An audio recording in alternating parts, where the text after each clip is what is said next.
Hello అండి, welcome back to my channel. ఈరోజు reading only మేషరాశి వారికి నెక్స్ట్ 14 డేస్ ఎలా ఉండబోతుంది అనేది రీడింగ్ చూద్దాం.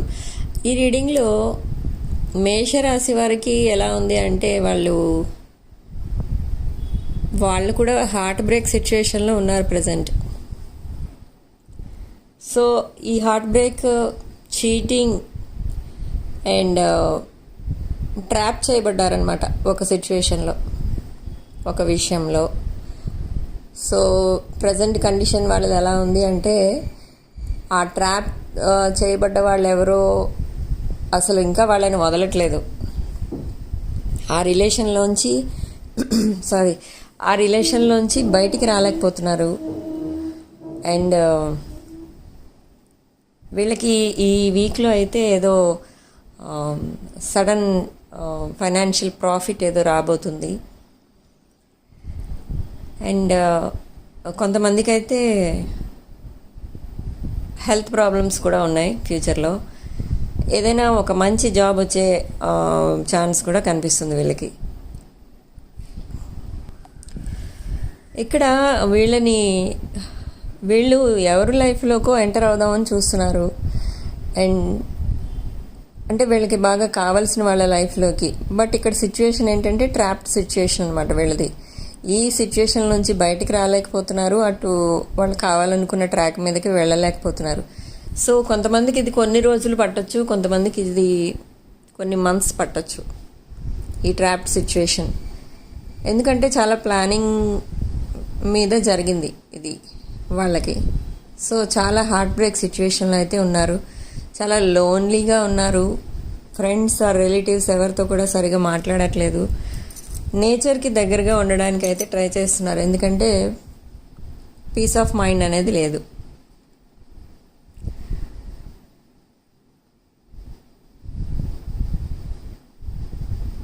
ఇక్కడ వీళ్ళు ఎవరితో అయితే రిలేషన్లో ఉన్నారో ఆ రిలేషన్ని వీళ్ళు మిస్అండర్స్టాండ్ చేసుకున్నారు స్టార్టింగ్లో. అంటే వాళ్ళు వీళ్ళకి కంపాటబుల్ కాదని, వీళ్ళకి సరైన పర్సన్ కాదని, వాళ్ళు ఎంత ప్రేమ చూపించినా వాళ్ళని నలుగురిలో వీళ్ళ వెనకాల వాళ్ళకి తెలియకుండా వీళ్ళు నలుగురిలో వీళ్ళని కావాలనుకున్న ఈ మేషరాశి వాళ్ళని నలుగురిలో వాళ్ళని కొంచెం చీప్గా మాట్లాడడం అలాంటివి అయితే చేశారు. కానీ తర్వాత తెలుసుకున్నారు వీళ్ళు ఎవరి దగ్గర అయితే మాట్లాడారో వాళ్ళందరూ కూడా ఈ మేషరాశి వాళ్ళనే అడగడం జరిగింది. తప్పు మాట్లాడుతున్నావు నువ్వు, వాళ్ళైతే అలాంటి వాళ్ళు కాదు, నువ్వు ఎవరి కోసం అయితే చెప్తున్నావో వాళ్ళు అలాంటి వాళ్ళు కాదు అని చెప్పడం జరిగింది. సో అప్పటి నుంచి మళ్ళీ ఈ సోషల్ మీడియాలో స్టాక్ చేయడం, ఎప్పుడు అబ్జర్వ్ చేస్తూ ఉండడం వాళ్ళని అలా చేశారు ఈ మేషరాశి వారు. కానీ లాస్ట్ ఏమైందంటే వాళ్ళు వీళ్ళకి కంపాటబుల్ పర్సన్ అని తెలుసుకునే లోపు వీళ్ళు ఒక థర్డ్ పార్టీ సిచ్యువేషన్లో ట్రాప్ చేయబడ్డారు. ఇప్పుడు ఆ సిచ్యువేషన్ నుంచి బయటికి రావాలి అంటే అది చాలా కష్టమైన పని అయిపోయింది. సో ఇప్పుడు కావాలి అనుకుంటే ఇప్పుడు వీళ్ళ దగ్గరికి వెళ్ళలేకపోతున్నారు. ఎవరికోసమైతే తప్పుగా అనుకున్నారో వాళ్ళ దగ్గరికి వెళ్ళలేకపోతున్నారు, ఇటు ఉండలేకపోతున్నారు అన్నట్టు ఉంది వాళ్ళ సిచ్యువేషన్, ప్రజెంట్ సిచ్యువేషన్. సో ఈ సిచ్యువేషన్లో చాలా హెల్త్ ప్రాబ్లమ్స్ అయితే వచ్చేస్తున్నాయి. లోన్లీనెస్ ఎక్కువైపోయింది, ఎవరితో ఉండలేకపోతున్నారు. దీంతోపాటు ఫైనాన్షియల్ ప్రాబ్లమ్స్. అండ్ ఎవరికోసమైతే బ్యాడ్గా చెప్పారో అందరి దగ్గర, అండ్ ఎవరినైతే యూజ్ చేసుకోవాలని చూసారో చాలామంది, వాళ్ళైతే ఇప్పుడు మంచి స్పాట్లైట్లోకి వచ్చారు. అంటే వాళ్ళు బాగా సంపాదించుకుంటున్నారు, సొసైటీలో మంచి నేమ్ వచ్చింది వాళ్ళకి. అండ్ కొంతమంది అయితే సడన్గా వాళ్ళు సెలబ్రిటీ స్టేటస్లోకి వెళ్ళిపోవడం అంటూ జరిగింది కొంతమందికి. ఈ మేషరాశి వాళ్ళ పర్సన్స్ ఎవరైతే ఉన్నారో వాళ్ళు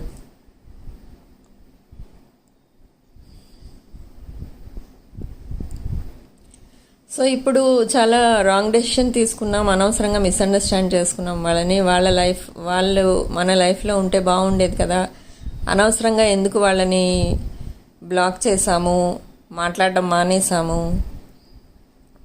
ఏ రీజన్ లేకుండా చాలా హర్ట్ అయ్యే విధంగా ట్రీట్ చేసాం వాళ్ళని అని ఇప్పుడు వీరు కొంతమంది బాధపడుతున్నారు.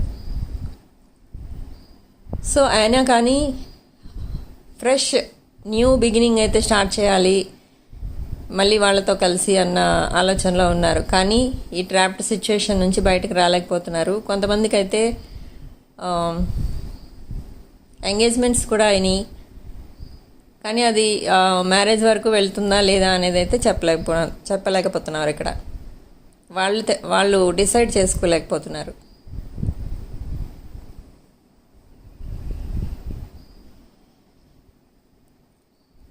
సో ఇష్టం లేని మ్యారేజ్, ఇష్టం లేని ఎంగేజ్మెంట్స్ అలాంటివి అయితే జరిగాయి కొంతమంది లైఫ్లో. సో నెక్స్ట్ 14 డేస్లో కూడా మీరు ఎంత మాట్లాడదామని ట్రై చేసినా మీ పర్సన్ చాలా సైలెంట్ అయిపోయారు అక్కడైతే. No message, no call. So మీరు ఇప్పుడు చాలా యాంగ్జైటీ ఎక్కువైపోతుంది మీకు. ఎక్కువైపోవడం వల్ల ఎలా రీచ్ అవ్వాలి, మళ్ళీ ఎలా సారీ చెప్పాలి, ఎలా అపాలజీ చెప్పాలి అన్న ఆలోచనలో ఉన్నారు. అండ్ వాళ్ళతోటే మళ్ళీ మీ పర్సన్ తోటే న్యూ బిగినింగ్ స్టార్ట్ చేయాలి అని అయితే చూస్తున్నారు. స్టార్ట్ చేస్తారు కూడా. కానీ మీ పర్సన్ ఎవరైతే ఉన్నారో చాలా హీలింగ్లో ఉన్నారు. హీలింగ్ ఆల్రెడీ చేసుకున్నారు. వర్క్ మీద కాన్సన్ట్రేట్ చేస్తున్నారు. మనీ ఇన్ఫ్లో బాగా పెరిగింది మీ పర్సన్కి. అండ్ అదంతా మీకు ఎవరో చెప్పడం కూడా జరిగింది. సో ఇప్పుడు మీరు కొంచెం జెలస్ కూడా ఫీల్ అవుతున్నారు. అనవసరంగా నేను ఇక్కడే ఉండిపోయాను, మా పర్సన్ ఏంటి ఇంత డెవలప్మెంట్ కనిపిస్తుంది, నేను చాలా తప్పుగా అనుకున్నాను, అనవసరంగా హర్ట్ చేశాను అని మీ ఫీలింగ్స్ ఉన్నాయి. కానీ మీ పర్సన్ మీకోసం మంచిగా అయితే అనుకోవట్లేదు. ఎందుకంటే ఏ కారణం లేకుండా మీ పర్సన్ని మీరు బ్లాక్ చేశారు. బ్లాక్ చేయటమే కాదు, బ్లాక్ చేసిన తర్వాత కూడా సోషల్ మీడియాలో వాళ్ళకి ఇష్టం లేని పోస్ట్ పెట్టి ట్రిగరింగ్ చేయడం మొదలుపెట్టారు మీరు. సో ఇవన్నీ చూసినా కూడా వాళ్ళేం పట్టించుకోలేదు, మీ పర్సన్ పట్టించుకోలేదు. ఇంకా మిమ్మల్ని ప్రేమగానే చూసుకుంటున్నారు. కానీ మీరేం చేస్తున్నారంటే వాళ్ళు పట్టించుకొని మీ మీద రివెంజ్ తీసుకోవాలన్న ఉద్దేశంతో అయితే లేరు ఇప్పటి వరకు. కానీ నెక్స్ట్ 14 డేస్లో ఎలా ఉంటుంది అని అంటే మీ బిహేవియర్ కొంచెం డిఫరెంట్గా ఉంటుంది.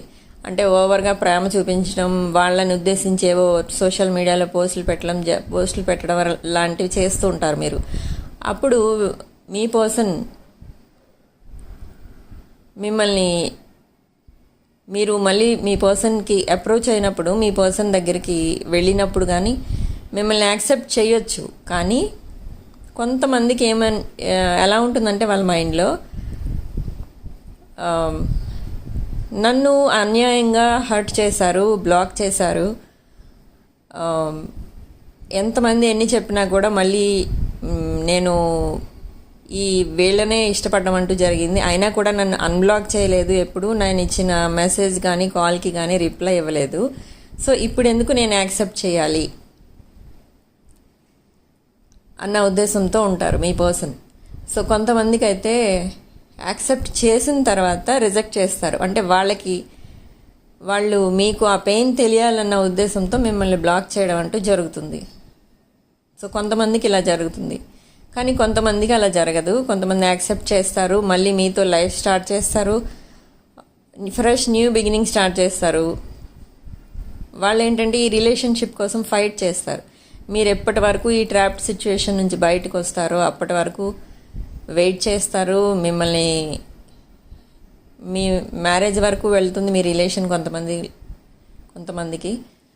అండ్ ఈ రిలేషన్షిప్ కోసం ఫైట్ చేస్తూ ఉంటారు ఇంకా లైఫ్ లాంగ్ కొంతమంది విషయంలో. అంటే డ్రాప్ అవ్వరు, కానీ అడుగుతారు, అప్పుడు ఎందుకు ఇలా చేసావు, నన్ను ఎందుకు ఇలా హర్ట్ చేసావు, నేనేం తప్పు చేశాను, ఇలాంటి ప్రశ్నలన్నీ వస్తాయి. కానీ రిలేషన్షిప్ మాత్రం వదులుకోరు. అలా కొంతమంది ఉంటారు.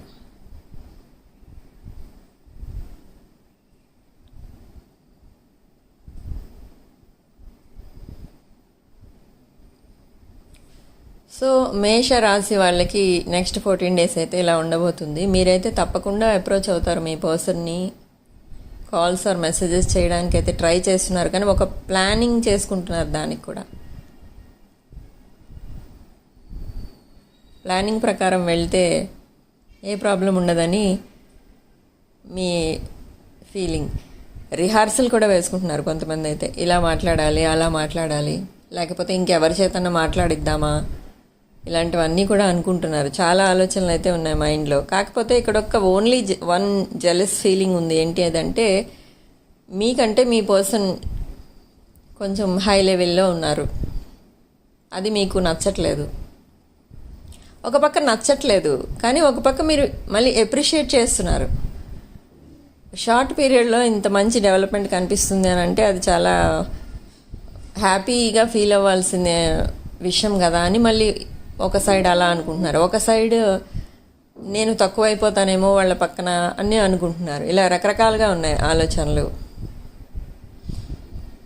కానీ స్టార్టింగ్లో అలా అనుకోలేదు మీరు మీ పర్సన్ కోసం. మీ పర్సన్ కూడా ఎవరి మీదో డిపెండ్ అయ్యే బతుకుతున్నారు, ఎవరి మీదో డిపెండ్ అయ్యి మొత్తం లైఫ్ అంతా స్పెండ్ చేసేస్తారు వీళ్ళు, ఎవరి ఇన్కమో వాళ్ళు ఎంజాయ్ చేస్తున్నారు అన్న చాలా నెగిటివ్ ఫీలింగ్స్ అయితే ఉన్నాయి. కానీ అలా కాదు.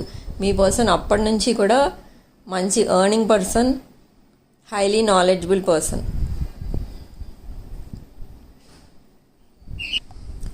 సో నెక్స్ట్ 14 days మేషరాశి వారికి ఎలా ఉండబోతుంది అనేది చూసాం ఇప్పుడు వీడియోలో. సో మరో వీడియోలో మళ్ళీ కలుద్దాం. Thanks for watching.